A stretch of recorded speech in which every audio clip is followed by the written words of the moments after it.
Assalamu alaikum wa rahmatullahi wa barakatuh. Bienvenidos, hermanas y hermanos, a un video más de su canal.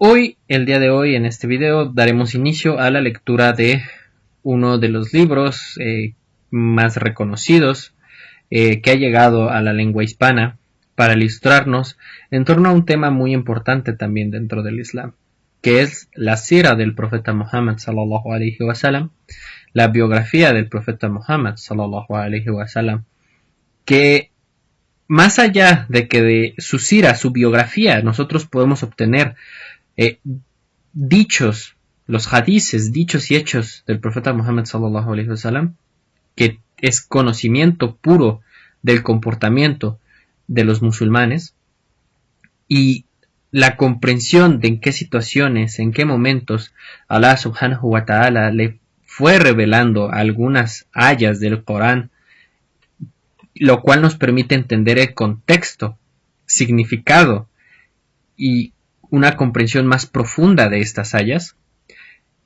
El entender y estudiar la sira, la biografía del profeta Muhammad sallallahu alaihi wasallam, nos ayuda, nos da conocimiento a nosotros como nuevos musulmanes qué hacer en situaciones que el profeta Muhammad sallallahu alaihi wasallam vivió y que nosotros también estamos viviendo.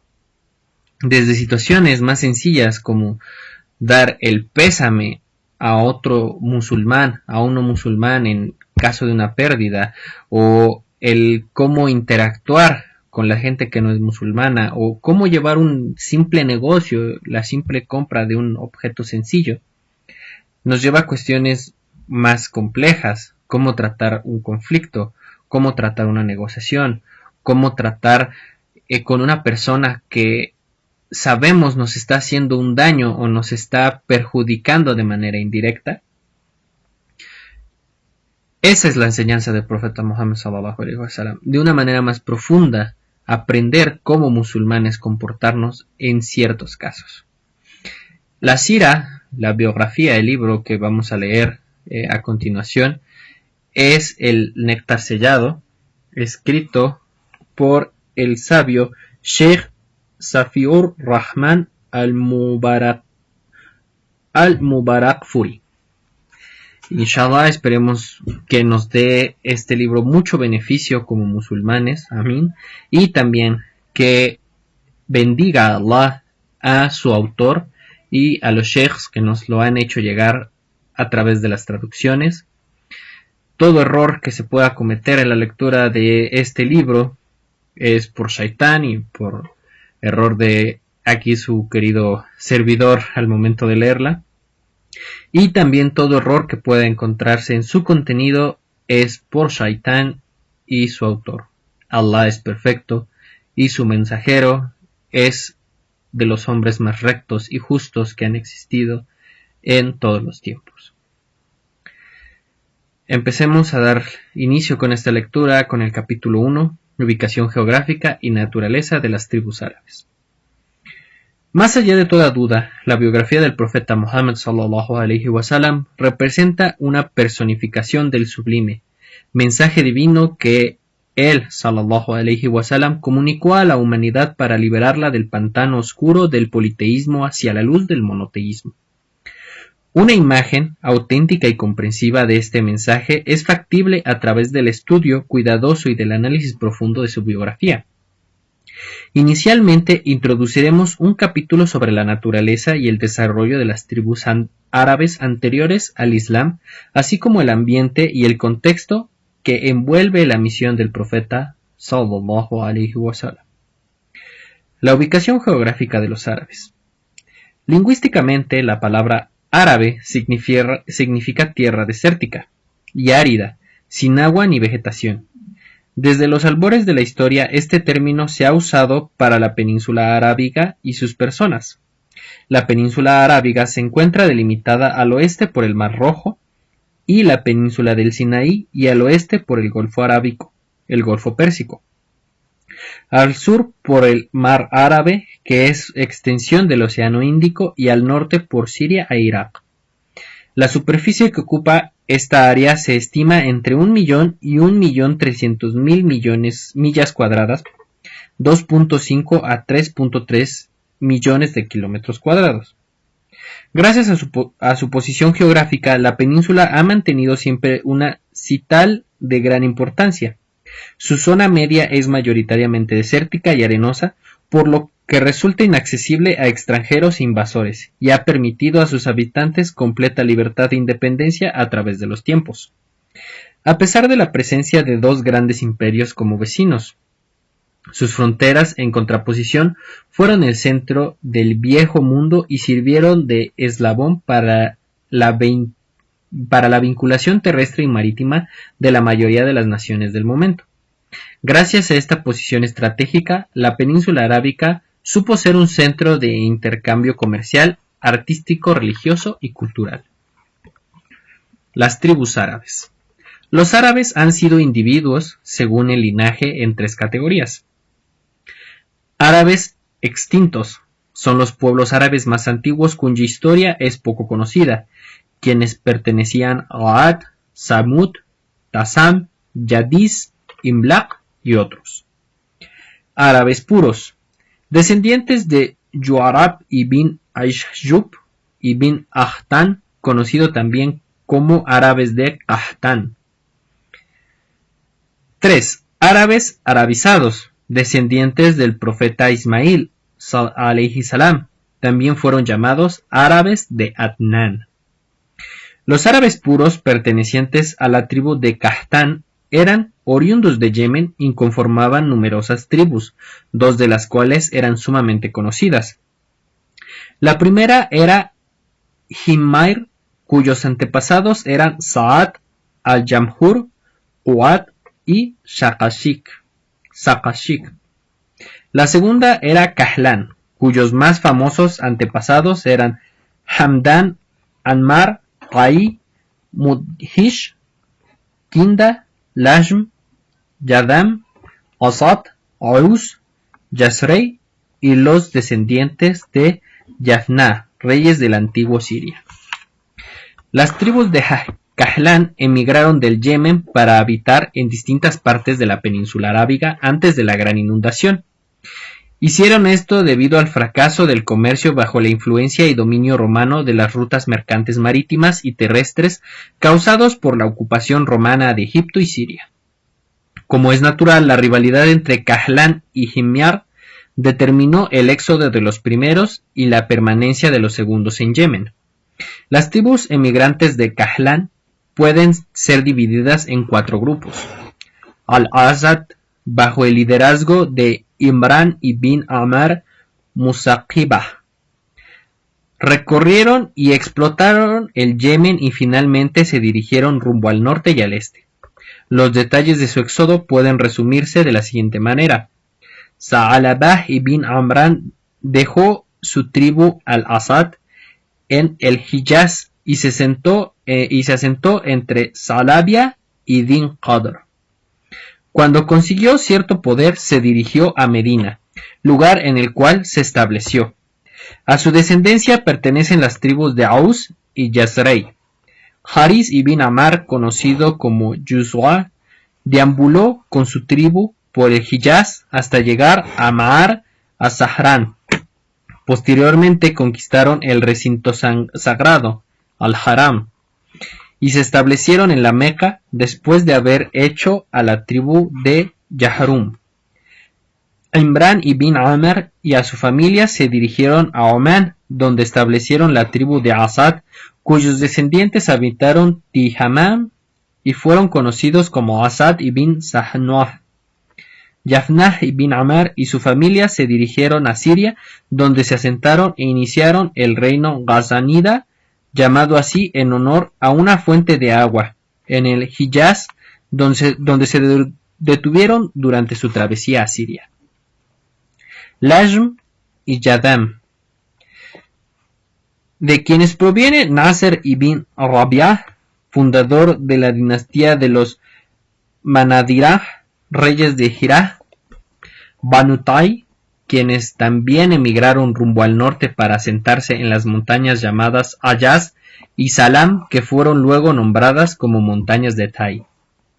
Qidah, habitaron Bahrein, pero fueron expulsados a Hadramut, como tampoco allí consiguieron poder, al siguiente que en Bahrein, se establecieron en Najd, en donde tuvieron un importante gobierno, aunque breve, ya que la tribu se dispersó.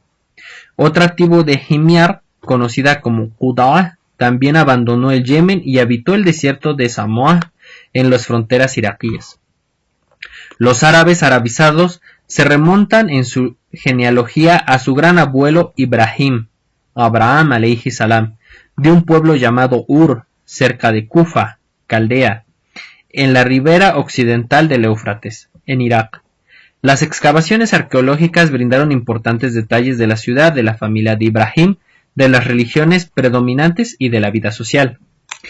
Es sabido que Ibrahim alayhi salam abandonó Ur por Harán y después marchó hacia la Palestina, donde estableció la sede de su mensaje y la recorrió en su totalidad durante su misión.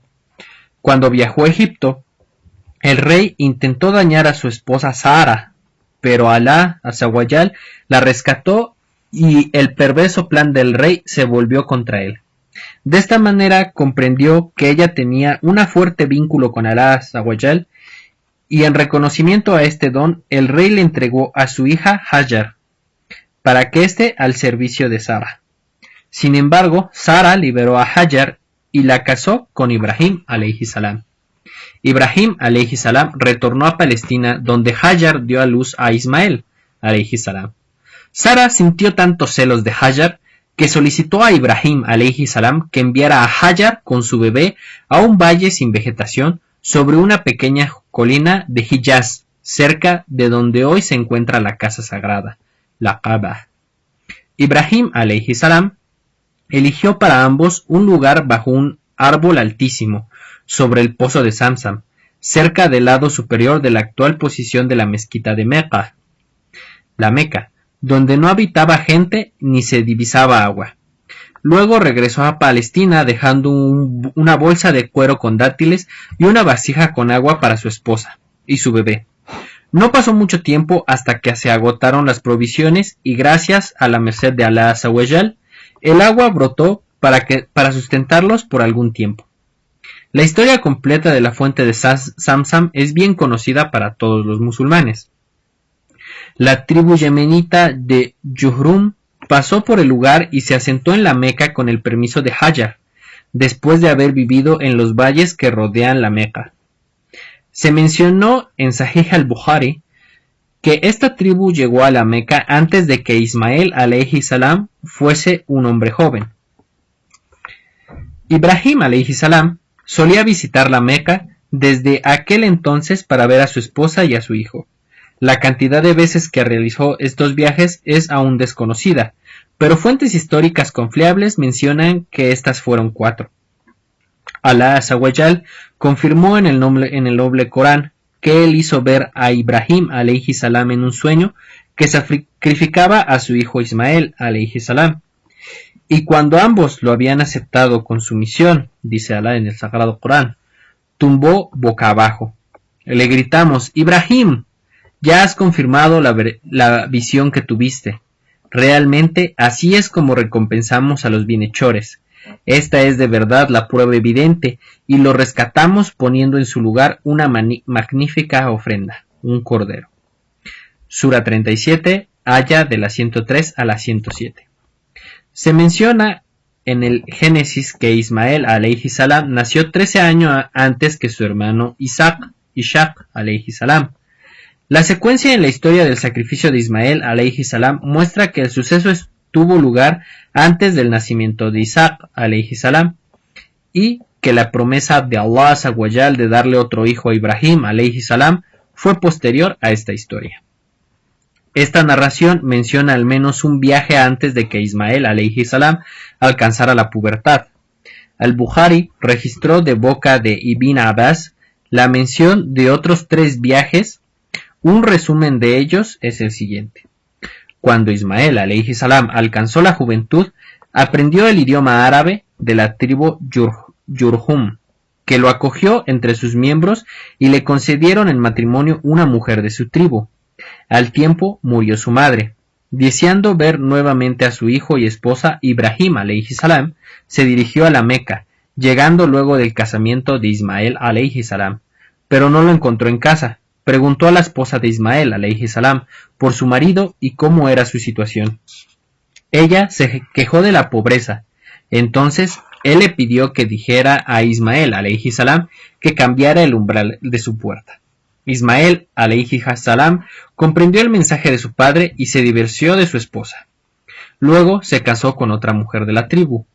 Las narraciones cuentan que se casó con la hija de Mudad ibn Amr, jefe de la tribu de Jurhum. Una vez más, Ibrahim alayhi salam fue a visitar a su hijo y nuevamente no lo encontró en su casa. Le preguntó a su nueva esposa lo mismo que a la anterior. Por ella respondió agradeciendo y alabando a Allah subhanahu wa ta'ala por su situación. Ibrahim alayhi salam le solicitó que le dijera a Ismael alayhi salam que mantuviera el umbral de su puerta, o sea, que la mantenga como esposa, y regresó a Palestina. La tercera vez que Ibrahim alayhi salam llegó a la Meca, encontró a Ismael alayhi salam afilando una flecha bajo un árbol altísimo cerca de Samsam.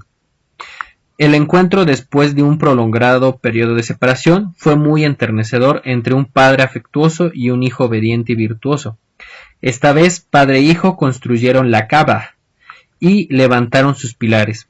Luego Ibrahim alayhi salam, obedeciendo las órdenes de Allah azza wa jal, llamó a la gente para que peregrinen a ella. Por la gracia de Allah azza wa jal, Ismael alayhi salam tuvo 12 hijos junto a su esposa, cuyos nombres fueron Nabet, Qidar, Adbael, Mebsham, Mishma, Duma, Misha, Hudud, Aitma, Yatur, Nafis y Qitma, quienes formaron 12 tribus que habitaron la Meca y comerciaban entre Yemen, Siria y Egipto. Más tarde, estas tribus se expandieron dentro y fuera de la península. Se ha perdido el rastro de estas tribus a excepción de Nabet y Qidar. Los nabateos, hijos de Nabet, establecieron una floreciente civilización al norte de Hiyaz. Implementaron un poderoso gobierno que se expandió y dominó a todas las tribus vecinas e hicieron de Petra su capital. Nadie se atrevió a desafiar su autoridad hasta que los romanos llegaron y acabaron con su reino. Un grupo de investigadores llegó a la conclusión de que los reyes de Ghazanidas, junto con los de Aus y Yazrai, no pertenecían a los árabes de Qahtan, sino que eran descendientes de Nabet, el hijo de Ismael. Al-Bukhari recuerda con esta opinión, mientras que Al-Bukhari concuerda con esta opinión, mientras que Al-Hafidh bin Hajar opinaba que Qahtan era descendiente de Nabet. Los descendientes de Qidar, el segundo hijo de Ismael, vivieron mucho tiempo en la Meca. Incrementando su número de ellos, se destacan Adnan y su hijo Ma'at, del cual los árabes adnanitas retoman su ascendencia. Adnan es el 21º abuelo de la cadena de antecesores del profeta sallallahu alaihi wasallam. Se decía que en toda ocasión que el profeta Muhammad sallallahu alaihi wasallam hacía referencia a su linaje, siempre lo hacía deteniéndose en Adnan, diciendo: los ángeles genealogistas mienten.